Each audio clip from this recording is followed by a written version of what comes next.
কাইলৈ অনুষ্ঠিত হ'ব ৰাজ্য চৰকাৰৰ তৃতীয় বৰ্গৰ নিযুক্তি পৰীক্ষা।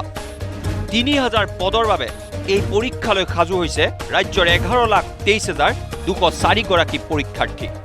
ইতিমধ্যে সাজু হৈছে 28খন জিলাৰ 2,305টা পৰীক্ষা কেন্দ্ৰ। এইবাৰ এডিআৰই পৰীক্ষা অনুষ্ঠিত হ'ব কটকটীয়া নিৰাপত্তা বেষ্টনীৰ মাজত CCTVৰ নিৰীক্ষণত। কাইলৈ পুৱা 10:30 বজাৰ পৰা আৰম্ভ হ'ব পৰীক্ষা।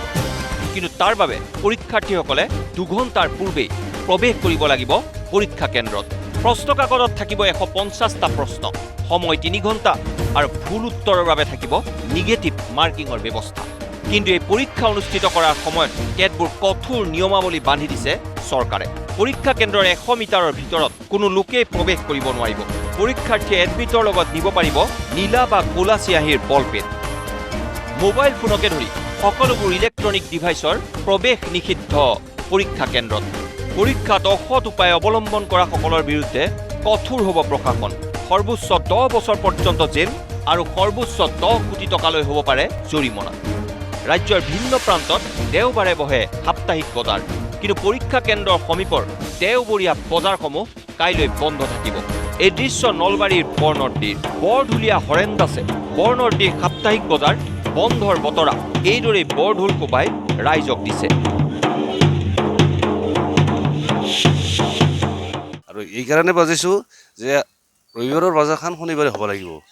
তাৰমানে এইটো প্ৰশাসনৰ অৰ্ডাৰ, কমিটিৰ অৰ্ডাৰ, তাৰমানে পৰীক্ষা চলি থকাৰ কাৰণে মই ঢোলটো সেইকাৰণে পিটি দিছোঁ। তেজপুৰৰ প্ৰশাসনো সাজু কাইলৈ পৰীক্ষাক লৈ।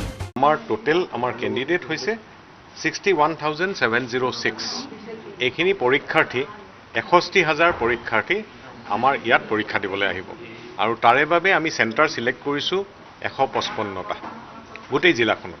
আৰু আপুনি তেজপুৰ চিকিৎসা মহাবিদ্যালয়, তেজপুৰ বিশ্ববিদ্যালয়, কলেজখিনি, হাইস্কুলখিনি, আনকি হাইস্কুল এণ্ড মিডিল স্কুল আৰু আমি প্ৰাইভেট ইনষ্টিটিউশ্যন যিবিলাক স্কুল আছে, এই আটাইবোৰ স্কুল লোৱা হৈছে। গোলাঘাটত যেনেকৈ প্ৰশাসনে সকলো ব্যৱস্থা সাজু কৰিছে, সমান্তৰালকৈ পৰীক্ষাৰ্থীসকলেও নতুন উদ্যমেৰে এটা চৰকাৰী চাকৰি পোৱাৰ আশাৰে কাইলৈ বহিব পৰীক্ষাত। আৰু বিগত বৰ্ষতো অনুষ্ঠিত হৈছিল এডিআৰই এক্সাম, তেতিয়াতো পৰীক্ষাটোত অৱতীৰ্ণ হ'ব পৰা নাছিলোঁ বয়সৰ বাবেই। আৰু এইবাৰ যিহেতু সেই সুবিধা পাইছোঁ, সেইখিনি সুবিধাৰ বাবে অলপ হ'লেও পঢ়া শুনা কৰিছোঁ। চৰকাৰে এনেকুৱা এটা ব্যৱস্থা কৰি দিছে, তাৰ বাবে চৰকাৰক ধন্যবাদ দিছোঁ। প্ৰিপাৰেশ্যন যি ধৰণে হ'ব লাগিছিলে সেইধৰণে ঠিক হোৱা নাই, কিন্তু আমাৰ হ'লেও নিজৰ চেষ্টাটো অব্যাহত ৰাখিছোঁ, যিহেতু ক্লাছসমূহো আমাৰ নিৰ্ধাৰিতভাৱে চলি আছে। প্ৰিপাৰেশ্যনটো ভাল চলি আছে আৰু ল'ৰা ছোৱালীবোৰৰ এনথুজিয়াজম দেখি বহুতেই বেছি ভাল হৈছে। আমি নিজৰো মানে এতিয়া পঢ়িবলৈ বেছিকৈ মন গৈছে যে আমি পঢ়িছোঁ, পাম বা আমি নাপালেও আমাৰ লগৰ 10জনে পালেও আমাৰ মনটো ভাল লাগিব। তো তাৰ বাবে অশেষ ধন্যবাদ। এইদৰে এডিআৰই পৰীক্ষাক লৈ ৰাজ্যজুৰি এতিয়া ব্যস্ততা। Bureau' report, news live.